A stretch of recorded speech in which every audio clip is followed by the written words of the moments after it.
നമ്മുടെ ഇന്നത്തെ യാത്ര കൊല്ലം പുത്തൻകുളത്തുള്ള കാവേരി എലിഫന്റ് പാർക്കിലേക്കാണ് കേട്ടോ. ഈ സ്ഥലം ഓൾമോസ്റ്റ് എല്ലാവർക്കും അറിയുന്നതാണ്, എന്നാലും അറിയാത്തവർക്ക് വേണ്ടിയിട്ടുള്ളതാണ് ഈ ഒരു വീഡിയോ. അപ്പോൾ ഇവിടത്തേക്കുള്ള എൻട്രി പാസ് എന്ന് പറഞ്ഞാൽ ജസ്റ്റ് 100 റുപ്പീസ് മാത്രമാണ് കേട്ടോ ഒരാൾക്ക്.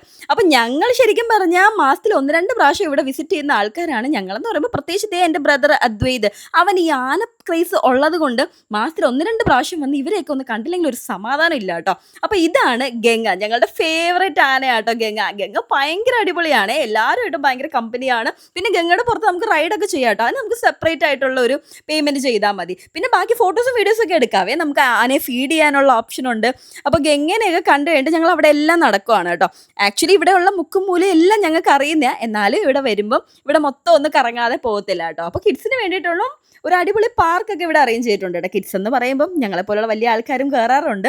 ആക്ച്വലി നമുക്ക് ഏജ് കൂടുന്നെന്നും പറഞ്ഞ് മനസ്സിന് എപ്പോഴും ചെറുപ്പമാണല്ലോ, അതുകൊണ്ട് ഞാൻ എവിടെ ഇതൊക്കെ കണ്ടാലും വലിഞ്ഞു കയറും. പിന്നെ ആനയുടെ ഫ്രണ്ടിൽ നിന്ന് കാണുന്ന പോരാഞ്ഞിട്ട് അവൻ ആനയുടെ ബാക്കിൽ വന്ന് നോക്കുമായിരുന്നു കേട്ടോ. അപ്പോൾ ദേ നമ്മുടെ ഉണ്ണിമങ്ങാട് ലക്ഷ്മി അതൊഴി പോകുന്നു. പിന്നെ അവൻ മതിൽ ചാടി അതിൻ്റെ പുറകെ പോകാൻ പോയി. ഞങ്ങൾ എങ്ങനെയെങ്കിലും പിടിച്ച് നിർത്തിയതാണ് അവസാനം. അപ്പോൾ ഈ പേരൊക്കെ എനിക്ക് അവൻ പറഞ്ഞു തരുന്നതാണ്. എനിക്ക് ഏത് ആനയെ കണ്ടാലും ആന എന്ന് മാത്രമേ അറിയത്തുള്ളൂ. പിന്നെ ഞങ്ങൾ നേരെ പോയി ബാക്കി ആനകളെയൊക്കെ കാണാൻ പോയി കേട്ടോ. അവരൊക്കെ നല്ല അടിപൊളിയായിട്ട് ഹാപ്പി ആയിട്ട് അവിടെ നിൽക്കുവാണേ. പിന്നെ അത് കഴിഞ്ഞ് ആന മാത്രമല്ല, നമുക്ക് അവിടെ ക്യാമലൊക്കെ ഉണ്ട് കേട്ടോ. ഞാൻ പുള്ളിക്കാരനായിട്ട് ഒരു ഫോട്ടോഷൂട്ട് എടുക്കാനായിട്ട് നല്ല രീതിയിൽ നോക്കുന്നുണ്ട്. പുള്ളിക്കാരൻ അത്രയ്ക്ക് അങ്ങോട്ട് എന്നെ ഇഷ്ടപ്പെട്ടില്ല എന്ന് തോന്നുന്നു. പിന്നെ എനിക്ക് ചവിട്ട് കിട്ടണ്ടല്ലോ എന്ന് കരുതി ഞാൻ തന്നെ നിലവിളിച്ച് ആദ്യമേ അവിടെ നോടി. അപ്പോൾ ഇത് അവിടുത്തെ ഒരു റിസോർട്ട് സെറ്റപ്പാണ് കേട്ടോ. നമുക്ക് സ്റ്റേക്കേഷനൊക്കെ പറ്റിയ ഒരു അടിപൊളി പൂളൊക്കെ ഉള്ള ആംബിയൻസിലുള്ള ഒരു പ്ലേസ് ആണ്. അവിടെ നമുക്ക് സ്റ്റേക്കേഷനൊക്കെ ചെയ്യാൻ പറ്റും. ഓക്കെ, അപ്പോൾ ഇതൊക്കെയാണ് അവിടുത്തെ ബാക്കി ആൾക്കാരെ, ബാക്കി അതിഥികൾ ഇവരൊക്കെയാണ്. നമുക്ക് അവരെ ഫീഡൊക്കെ ചെയ്യാനുള്ള ഓപ്ഷൻ ഉണ്ട്.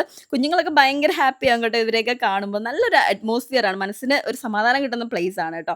അപ്പോൾ അത് കഴിഞ്ഞ് അവിടെ ഒരു ചെറിയ പ്ലേ ഏരിയ ഉണ്ട്. അപ്പോൾ നമുക്ക് കുറച്ച് നേരം ടൈമൊക്കെ സ്പെൻഡ് ചെയ്യാം. പിന്നെ ഇവിടുത്തെ സ്റ്റാഫിനെ കുറിച്ച് എടുത്ത് പറയണം കേട്ടോ. അവരൊക്കെ ഭയങ്കര അടിപൊളിയാണ്, നമ്മളെ ഭയങ്കര രീതിയിൽ ഹെൽപ്പ് ചെയ്യും, നല്ല രീതിയിൽ നമുക്ക് എല്ലാം പറഞ്ഞൊക്കെ തരും. പിന്നെ അവിടെ ഒരു കഫ്റ്റീരിയ ഉണ്ട്, അവിടെ നമുക്ക് അത്യാവശ്യം ഡിഷസ് ഒക്കെ കിട്ടും കേട്ടോ കഴിക്കാനൊക്കെ ഉള്ള.